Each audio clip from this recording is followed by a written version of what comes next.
We bought the Taproot filly out of Tisn't She Beautiful and will be trained by Todd Fletcher. Extremely athletic, a lot like him. We're excited to see him on the track. Beautiful filly. She's out of a graded stakes mare that ran early as a 2-year-old, so I like that quite a bit out of her. This filly looks like she's going to be super early and precocious. Very good muscled filly, just a lot to like about her. Taproot, standing at Gainesway. Hi, everybody. Dan Illman, Mike Beer. Major Kentucky Derby prep at Oaklawn Park on Saturday. It is the Grade 1, $1.25 million Arkansas Derby. We are going 1.125 miles. Let's take a look at this field. Our coverage is presented by Gainesway, home of the legendary sire Tappet, who is the grandsire of 2 horses in this race. The Grade 2 placed Barber Road, the unbeaten We the People. They're going to have to take down the filly. Mr. Lucas has the 6 Secret Oath, Mike, and she has been super in her last few races. Yeah, really, really impressive. It just feels like she's getting better all the time too, Dan. I guess they, had a little bit of trouble deciding whether they were going to take on the boys or not. It feels like the way this field has shaken out, this is a pretty good spot for her to try it. Let's take a look at the Timeform US pace projector. As the 3-year-olds stretch out to 1.125 miles, our friends at Timeform US believe this pace will be fast. They believe this pace will be set by the number 1 Kavad, who was the pace setter in the Rebel last time out. Now, this horse will be removing blinkers. He does have a good amount of speed. Ben Diesel's been kind of rated in his last 2 races, Mike. Where's his speed gone? Yeah, I don't know. I mean, it feels like, I don't even know if he's lost it then. I feel like they've just sort of decided to try it a different way in his last 2 starts, 3 back in the Smarty Jones. He had a very tough outside post. They sent him. It was a fast pace. I actually felt like he ran an okay race that day. I feel like at this stage of the game, after those last 2 starts, they got to go back to trying to let this horse run out of there and see if he can do better if they go forward with him. I would not be surprised if the 2 Chasing Time tries to take advantage of an inside post position by going to the lead, and I expect Cyber Knife to be close as he returns to graded stakes competition. Let's begin the analysis with the 1 Kavad. This horse is just a little overachiever. He was claimed for $50,000. He immediately became a stakes winner sprinting. Personally, I think it's a combination that this distance is just a little bit too far, and this class might be just a little bit too tough, but he has speed in the rail, and he's going to try to take him, I would think, as far as he can. Yeah, I agree with you. I feel like they're going to go from the rail once again. He's run really well on his last few starts since they stretched him out by using his speed, and I don't see why you would take that away from him now. Obviously, I don't feel like he has any excuses in those 3 races, Dan. He did his best with the trips that he had in there, and he just wasn't quite good enough, but he ran well in all of those races. And those races, of course, 4th place efforts in the Smarty Jones, the Southwest, and the Rebel. He's danced every dance in the Arkansas Road to the Triple Crown. The 2 is Chasing Time. Chasing Time was a very easy winner of an optional claiming race 2 starts back, where he was able to get to the lead, and then he just let another speed go. He made a 3-wide bid on the outside, and he just was too good for that field. In the Rebel, I have to admit, I thought he was a bit overbet, down to 5-1 off of that win, and he kind of just ran around there. Yeah, sort of disappointed with his Rebel too. I thought he was one of the, sort of interesting new faces in that field. Just didn't really do that much in there. And I personally didn't see a real big excuse for him, Dan. I really liked that allowance win 2 starts back. I really liked his maiden win at the end of last year, going 7 at Churchill. I don't know. I mean, I wouldn't, want to just totally throw him out now and say that he's no good just based off the Rebel. But, just based off of that race, I would be very reluctant to bet him back in here. But again, you're right. It's too early to throw out a horse like this, especially in a field like this where you've got a horse that won the Rebel, U Ojo we'll get to a bit. It was 75-1. You've got a filly taking on the boys, and you've got several untested horses trying graded stakes. Chasing Time has shown some ability. He's going to have to put it all together in a hurry. Barber Road is up next. This is the grandson of Gainesway stallion Tappet, and he's run 2nd in the Smarty Jones, 2nd in the Southwest, 3rd in the Rebel. He's a rock-solid horse, and maybe this is his coming-out party. Yeah, it's certainly fair to look at him that way, Dan. Maybe he takes another step in the right direction here, and he finally gets the job done. I feel about him similarly kind of the way I feel about Kavad, in that, he's run well in the first 3 legs of the series down here on the way to the Derby. I personally haven't seen real big excuses for him in those races, but he's run really well, and I feel like he could take another step forward here.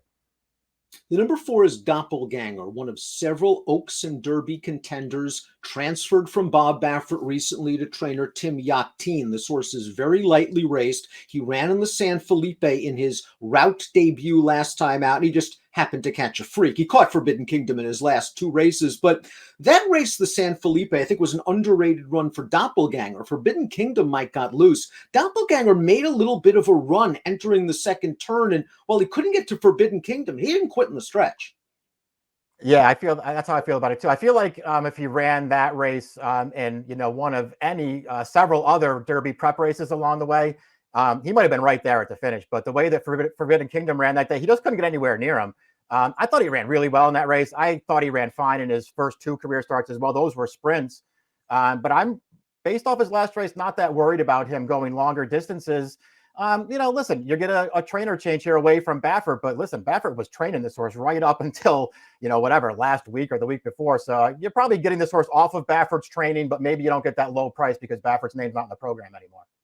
He will remove blinkers, and he will add John Velasquez for the Arkansas Derby. U Ojo is next. He's a nice story. He beat 4 of these horses in his most recent start. A New York bred that won his maiden at Delta Downs, and he pulled off a shocker in the Rebel. Let's watch that race last time out. He got a really nice trip and ride. Showed off some tactical speed to stay close to the pace. The rail opens up, and U Ojo grinds it out. Yeah, he had a lot of room down there all through the stretch. It didn't look like, Dan, down past the 8th pole here, and we're getting to the 16th pole, it looks like he's not going to get there. He finally surges right at the end, and he pulls off the big upset here.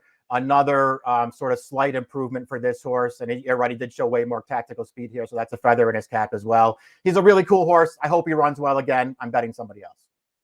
Perhaps an advantage. He's already run this demanding 1.125 distance, a rallying effort 2 starts back against the unbeaten Early Voting. Secret Oath is up next, and this is the filly taking on the boys, and Mr. Lucas has done this over the years and has done it with great success. Secret Oath has won her last 3 races, including this score in the Grade 3 Honeybee against fellow fillies on February the 26th. She has already swept to the front after moving through along the inside, and she's just too good. She's run several fast races, faster than any of these boys have run.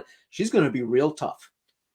Yeah, this is a great spot for her to step up and try the boys, as we already sort of talked about. The field's solid, but there are no stars in here. The first, 3 legs here on this road to the Derby at Oaklawn have been won with buyers of, 82, 89, and 84, Dan.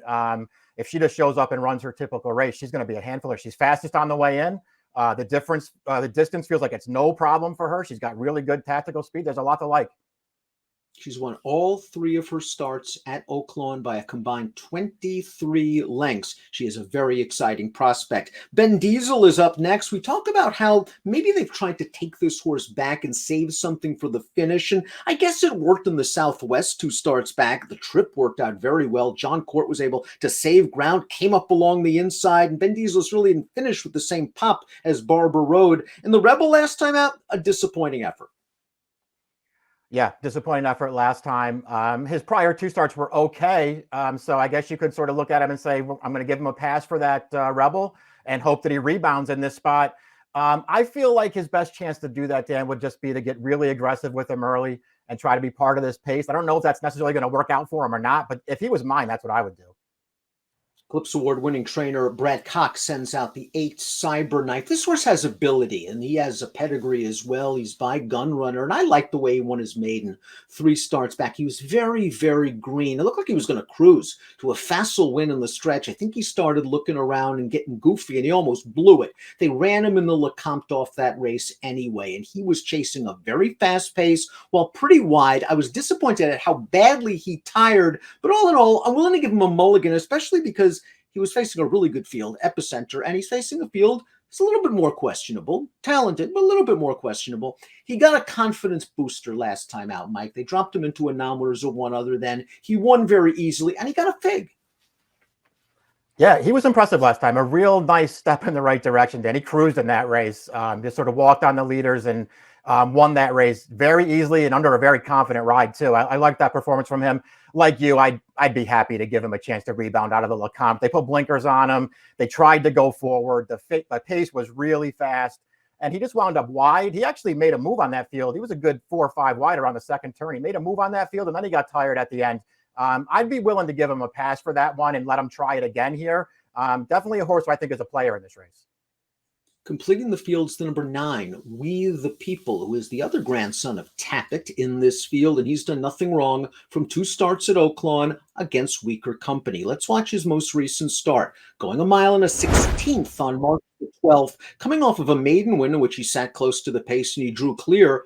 Similar carbon copy effort, Mike. He sat right up close. He makes the lead. He wins very easily. He got a figure of 89. Now he gets tested against better horses. Yeah, both of his wins so far have looked like this, Dan. He's kept right up close to the pace both times. He was going really well around the turn in those races. And when they asked him the question, he just got clear in the stretch both times. This horse definitely has talent. You saw in the pace projector we looked at earlier, Dan, they didn't really have him that close to the pace. So we'll see if he's able to, pull a similar trip this time. I think they're going to go forward with him again, and I think he's dangerous. I agree. I think he has to get closer to the pace. I think that's how they're going to ride him. Now, the pace of that last race was slow. They went almost 49 seconds to the half mile. Yeah. Got to be going faster in the Arkansas Derby. Yeah. So we'll see if he handles the step up in distance, the step up in class, and a faster pace. But you're right. This horse has talent, and if you're going to find a Derby prep, why not this one off 2 wins over the track? Let's take a look at our top pick for the Arkansas Derby. It may not be who you think. We're going to try to beat the filly with Doppelganger, coming in for Tim Yakteen off the second place effort against a major Derby contender in Forbidden Kingdom. Yeah, I liked his last race enough to give him a shot here. Then I just don't feel like he's going to be the favorite. I'm not way against Secret Oath, but I think she's just going to take a ton of money in this race. Deservedly so. I think she's the horse to beat in here. But I'm going to try to beat her with Doppelganger. I liked his last race a lot. I can't add to the reasoning. I agree with everything you said. We have the same superfecta, slightly different order. 4698 for Mike, 4986 for me in the Grade 1 Arkansas Derby. Our coverage presented by Gainesway.